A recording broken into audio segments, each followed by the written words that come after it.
Ondo. I would like to interject. This So that is about long. the coastal highway. Minister, I would like to interject. This monologue is quite long. So at first, Minister, after you had gone to report me in front of President Tinubu and said all sorts, anyway, I am not beholden to you. My job is accountability. You are too small for me to report you to the president. No, but they are empirical. You are too small Minister, for me to Minister, report you to the president. let me Who speak. Are you? Who are you for me to report you? Minister, let me speak. I have empirical evidence. The world watched it on the commission of the project when you mentioned the questions I asked you to the president. That was reporting me to the president officially. The world watches, so you don't need to dilly-dally about the empirical facts. I don't talk without facts, Minister. You know, when I have my facts, I talk.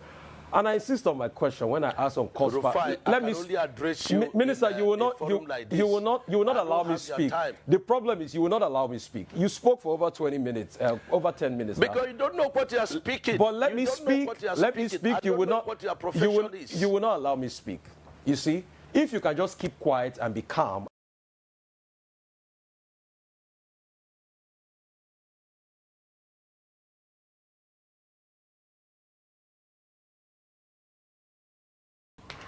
Welcome back to the morning show here on Arise News.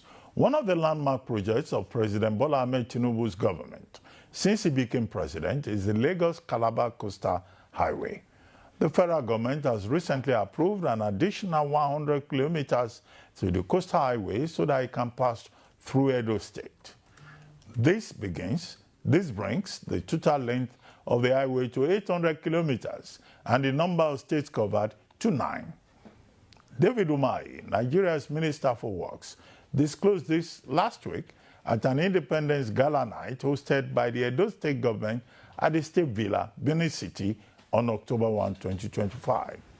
Yesterday, a chieftain of the People's Democratic Party, PDP, Segun Soumi, commended the Lagos-Calabar Coastal Highway project, describing it as a fantastic vision and a totally wide infrastructural initiative that reflects a renewed sense of progress and ambition for Nigeria. Joining us on this show to discuss the progress so far on the ongoing construction is David Umahi, Nigeria's Minister for Works. Good morning, Minister Umahi, and thank you for joining us on the morning show. Honorable Minister, thank you for joining us. Hello, sir. Can you hear us from the Lagos studio?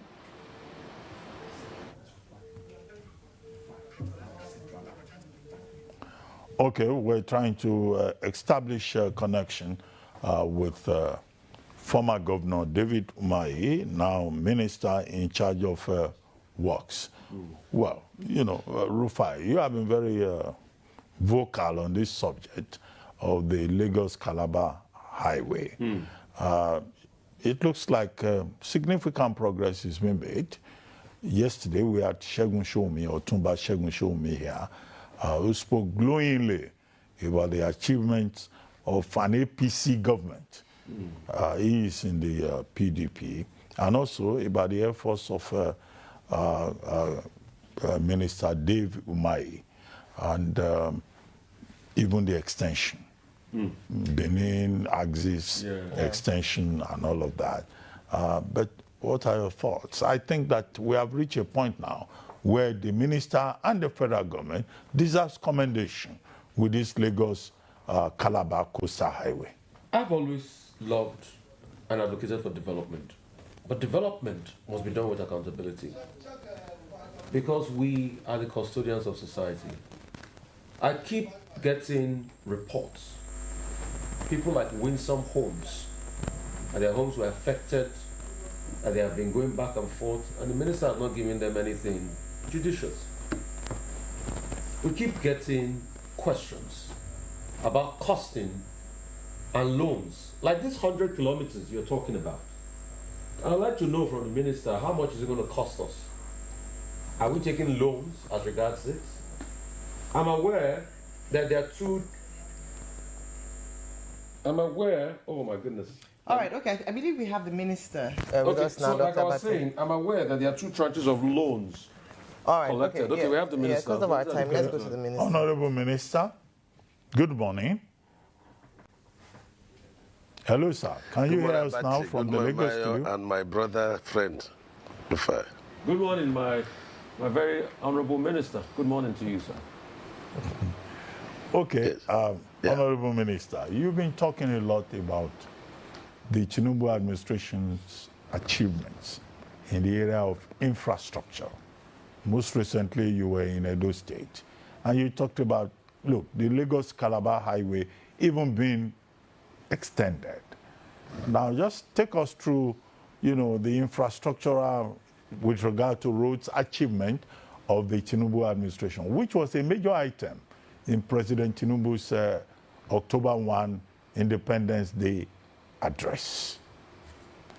What's the update? What's the latest situation for the benefit of our viewers worldwide?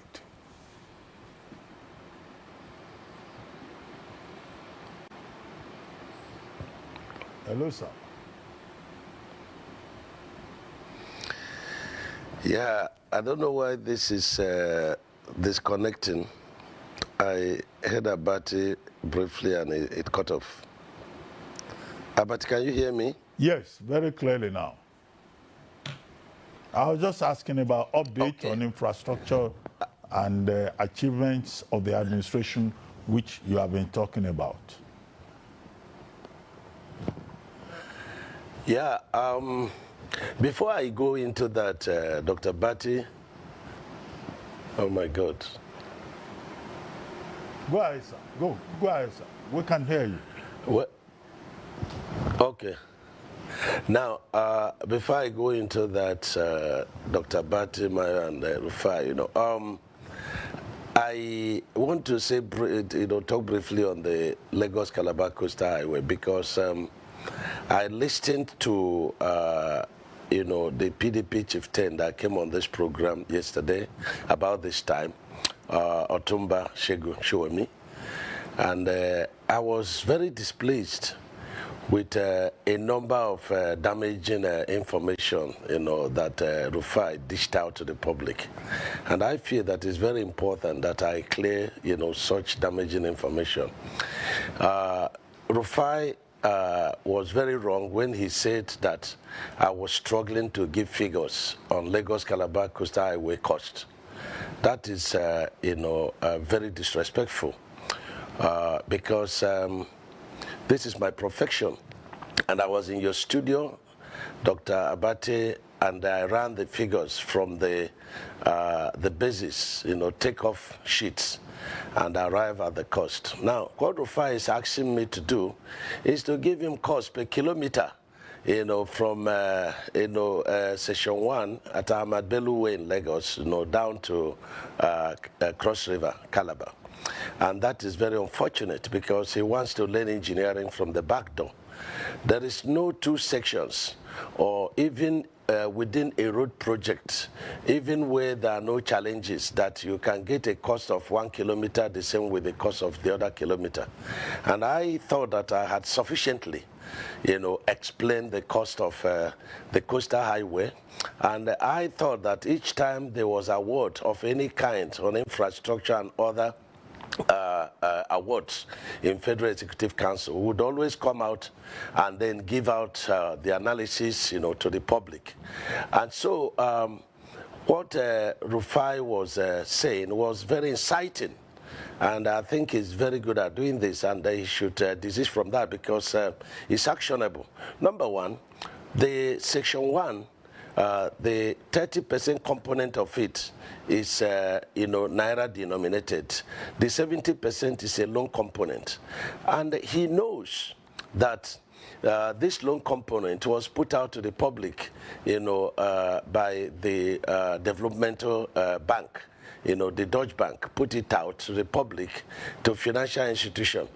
And he knows that this, subscription, it was oversubscribed by $100 million. And they said that, the cost of the coastal, highway was very cheap.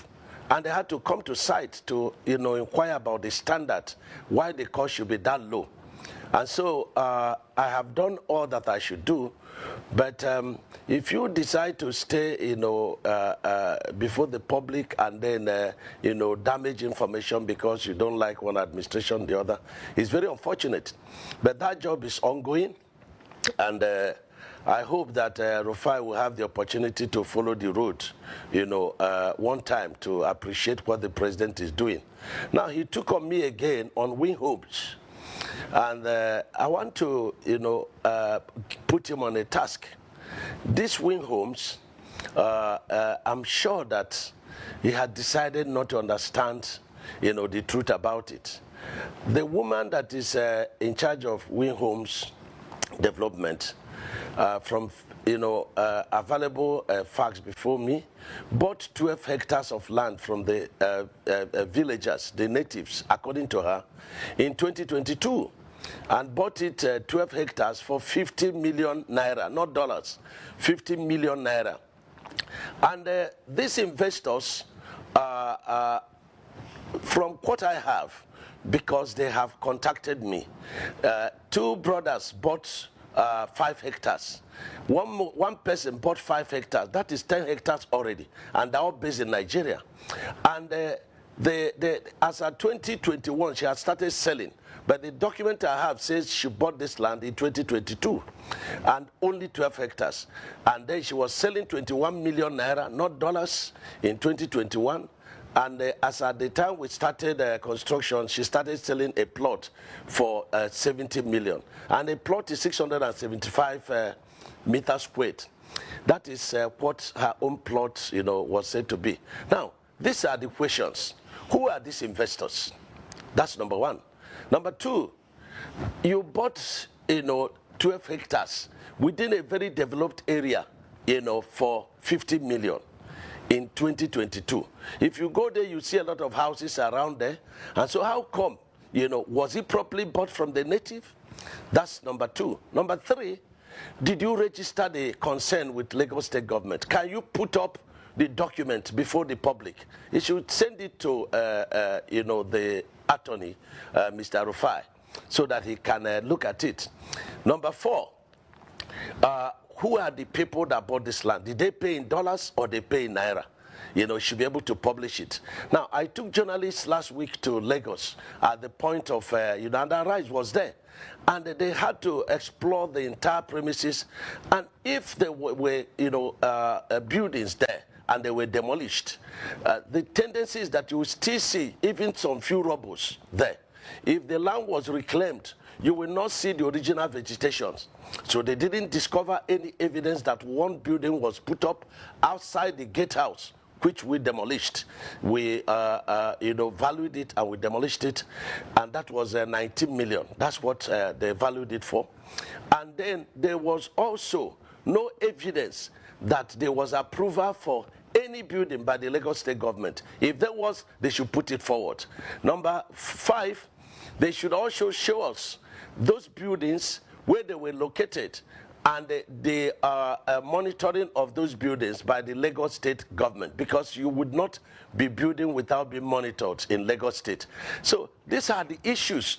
And she contracted civil society organization. And when I demanded for these documents, she started quarreling with them.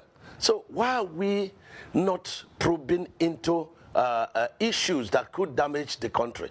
And why I'm interested in this matter, for us to dig into the end, is because she's using diaspora investors. Who are these diaspora investors? Can she publish their names and how much they paid and the allocation given to them? As of today, from the information available to me, she has allocated more land, she has allocated 300 plus of land. If you multiply it by 675, you'll be getting about 22 hectares of land, whereas what is on paper is 12. And her land is bounded by a very weak fence and about 10 meters of very funny constructed, drainage. Okay. And so the whole thing is there. Okay. It is there for everybody to go there and see. Minister, has Rufai gone there to see it? Minister, Minister, would you then lastly on this, yes. I need a right of reply. And I'm sure you will allow me do a right of reply because it's obvious you came for me today, my very good minister friend. You know, Rufai, after, hang on a minute. I'm still talking. Hang on a Allow me minute. to finish. After you went to report me to, you can finish, but after you reported me to President Tinubu, you are on here with me again today, but it's fine. I will respond to you, Minister. Go ahead.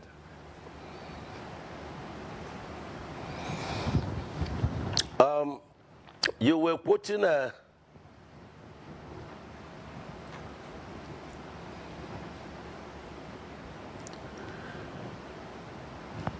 Abati, am I on? Go ahead, Minister. We can hear you. Go ahead. We can hear you. Okay.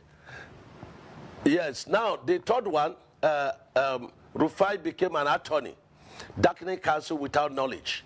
She said, oh, there is a case in court. Yes, there were and there are still cases in court. The first case was 39, people that their properties were demolished and properly, evaluated, and they were paid. Even shanties, the president directed us to pay. Because he wants to alleviate their problems. Naturally and normally and by law, we don't pay for shanties when they are destroyed. You pay for properly, registered, properties. And when you destroy it, you pay. Now, the 39 of them, which Win Home was one of it, the court dismissed the case. Then she now single-handedly on her own went to Federal High Court and instituted another case. That case is on. Probably that's what Rufai, SAN is quoting.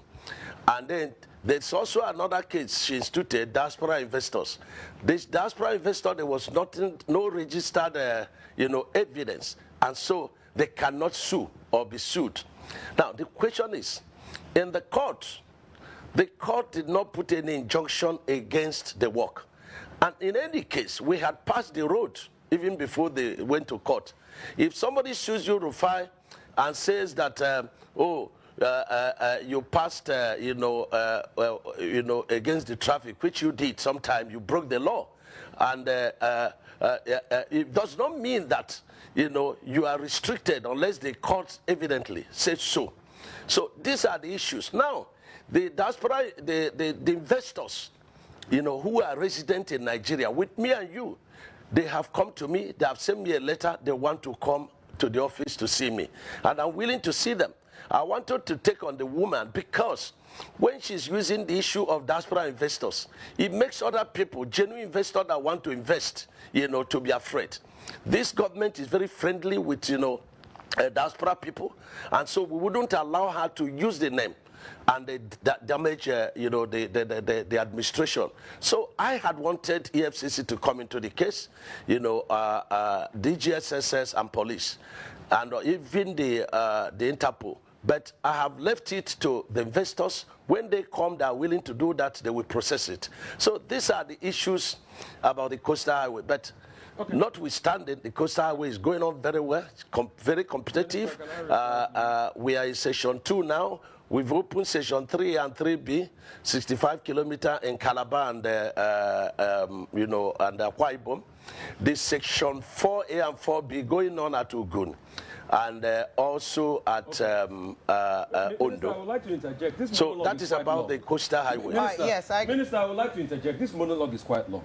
So at first, Minister, after you had gone to report me in front of President Tinubu and said all sorts, anyway, I am not beholden to you. My job is accountability. You are too small for me to report you to the president. No, but they are empirical. You are too small Minister, for me to Minister, report you to the Minister, let president. me Who speak. are you? Minister, for me to report you? Minister, let me speak. I have empirical evidence. The world watched it on the commissioner of the project when you mentioned the questions I asked you to the president. That was reporting me to the president officially. The world watches, so you don't need to dilly-dally about the empirical facts. I don't talk without facts, Minister. When I have my facts, I talk. And I insist on my question when I ask on cost. Let me only address you. Minister, you will not allow me speak.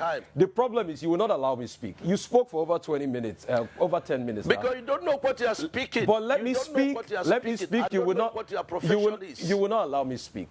You see, if you can just keep quiet and be calm and just allow me speak, I'll be happy.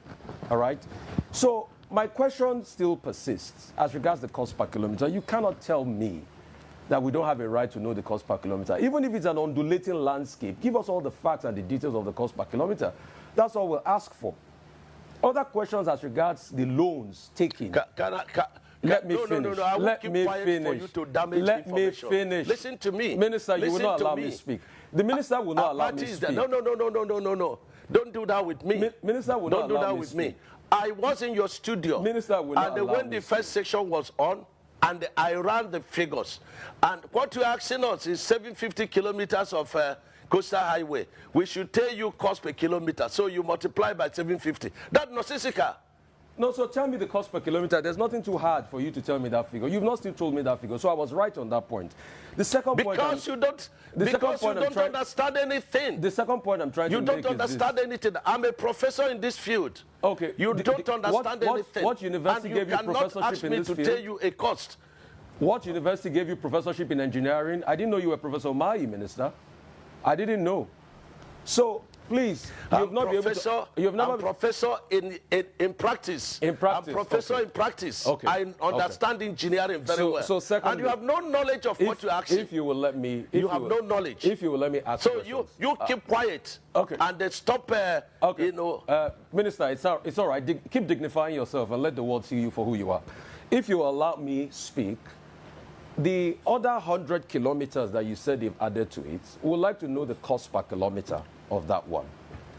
And the Winsome Homes, the case is in court. Now, I would like to know the cost per kilometer for that one. I would like to also know the over 700 billion first tranche of loan you guys got for this project. Has the money been spent? How was the money deployed? I would also like to know. I would also like to know the terms of that loan. All right? How many years? What's the payback period? What's the payback return of that loan? And for the Winsome Homes, isn't it interesting that as somebody that's been a governor in the state, you know the law, a case is in court, and then you're coming to talk about the details of the cases in court. Because you denied that the case was not in court. Now you've already accepted that the case is in court. So is it not just better you thrash it out with the woman that has been reporting a case in public that we all heard, and I ask you questions based on that? So, Minister, just answer the questions. I've got no axe to grind with you. You know that. We've spoken many times. In fact, when your people call to book, I booked them, and I said you should come on air. So please just tell us those information. It's very important, Minister.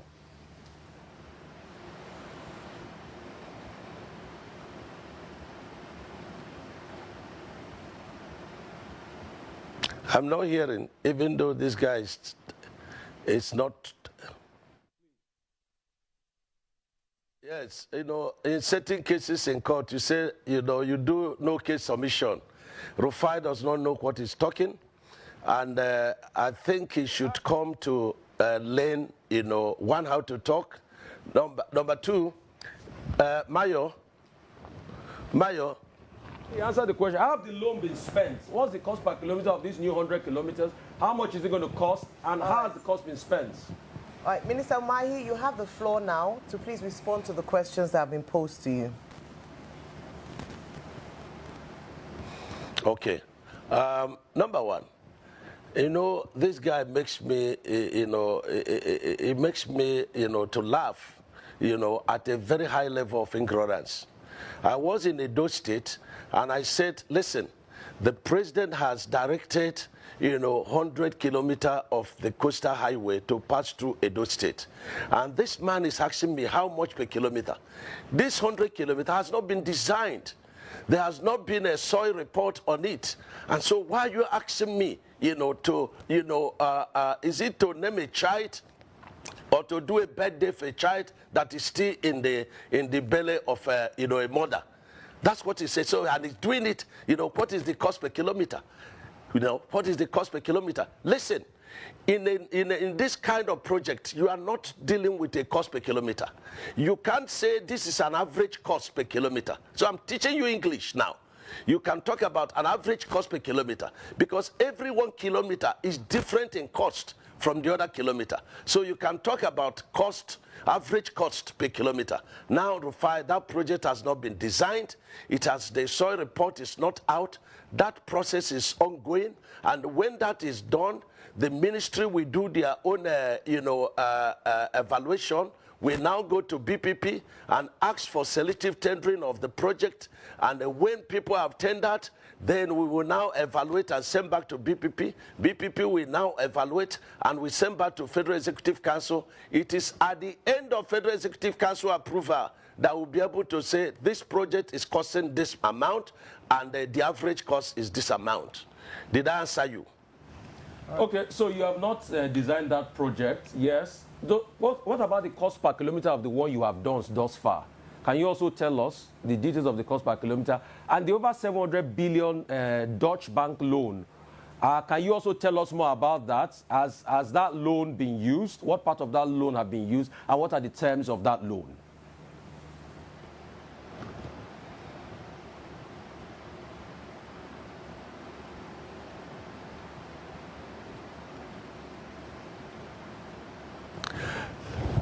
Yes, these are elementary questions, and you know, it makes no sense. A process is ongoing, payments is being made, and you are saying, how has this money been utilized? The money is meant for the project, and the money will be paid according to work done. When a certificate is generated, and that certificate, you know, is approved, you know, through a process in Minister of Works, and then it will be given to the funders, and the funders will come and they will check, is this work done? And if it is done, they will release the foreign component of that loan. That is the process. And if I have to continue to teach Rufai this profession, then there must be payment for it. You know, because it's darkening counsel without knowledge. So the cost per kilometer of the work done thus far, Minister Umahi. All right, Minister. Cost per kilometer of the work done thus far. This is elementary. How can you be asking for cost per kilometer in the process of construction? No, Mayo, hold on. Okay. Let me explain something to him. We have very limited time, so I would like to interject here. When I ask my question, then you can marry all of them together, please. Thank you. And I just wanted to mention. Explain. No, you will explain, sir. This man is usurping your time. No. That's why I'm coming. I want to ask my question. Thank you so much. The reason why we are asking is that we are speaking on behalf of the Nigerian people. So it's not necessarily to one person. It is speaking to the Nigerian people. Now, the question I'd like to ask is beyond the Lagos-Calabar Coastal Highway, which this administration has been very proud of. There are also questions around existing federal roads in Nigeria and the state of existing federal roads in Nigeria. So some of them have been tagged as death traps. And it would be great to hear your thoughts around the Lokoja, Okene, Okbela, Auchi, Ewu Expressway, for instance, the Ewu Uromi Agbo Calabar Coastal Highway. What are your plans in terms of maintenance, in terms of fixing, so that we don't lose Nigerians on these roads as a result of the state of them?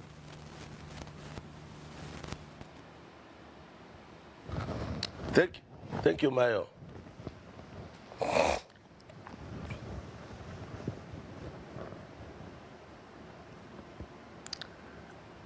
Can you?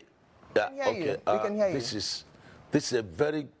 Yeah, it's very good question and it's very useful. And it's a question to help the country. Number one, we've been in office about 2 years plus. And every part of this country, the federal road is calling for attention. And the question is, will this road destroyed to this level just within the past 2 years that Mr. President came, you know, in office? Number two, where were all of us, you know, all these years that these roads were damaged to this level? And a man came on board divinely, and he had decided not to construct roads, but to build roads. I was in Engr the other day, and the governor of Edo State doing very, very well. And he has said, look, you have constructed part of this Uromi Abo road. We want to take part of it to construct, to help the president. And I was there physically to, you know, hand it over to him. The process of procurement is ongoing. and very soon before the month of November, work will get started there. I was also on the Benin to Warri route. We have 3 sections there. There's section done by Levant, very poorly done in terms of very slow pace of work, but very good quality work. And we have terminated that job because nothing meaningful was going on there. So we terminated it, and graciously, the governor of Edo State has taken about 31 kilometers of that. The remaining 23 kilometers is a beach stable. And then we get to Give section. That is an NPC funded project, and the president has given a marching order. All these projects should continue, even though an NPC are pulled out of the funding. And that project is ongoing. You have the other section that is done by SKCC, which is from the boundary of Benin to Delta. So let me put it this way. The president is tackling, and decisively, all the very major, projects within the economic corridor. You cannot say of any particular route that's within the economic corridor of the nation that the president is not doing. Some people were writing about East-West Route. There are about 7 contracts going on in East-West Route, and they are all very well, being executed.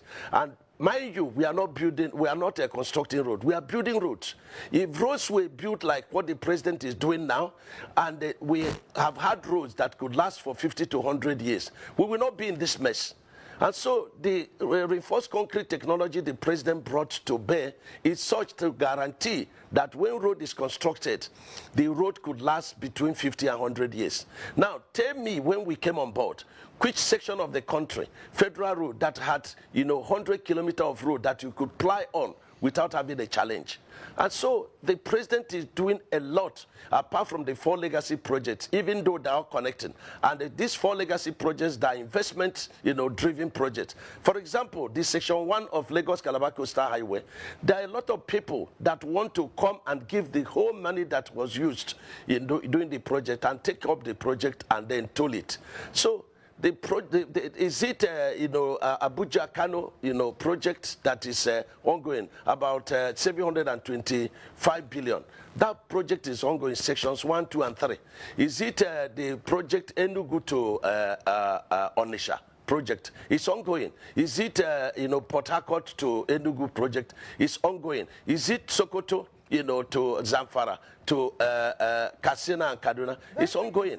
So there is no section of the district, but it takes time. Minister Umahi, yes. Very quickly, thank you so much. Is there a website or any platform that Nigerians can track the progress on roads and also report perhaps some of these, because I recall that recently someone had made a video and you responded quite swiftly. Is there a platform that Nigerians can take pictures, eyewitness reports of bad roads or federal roads, and where they can also track these projects that you're talking about? The Mayo,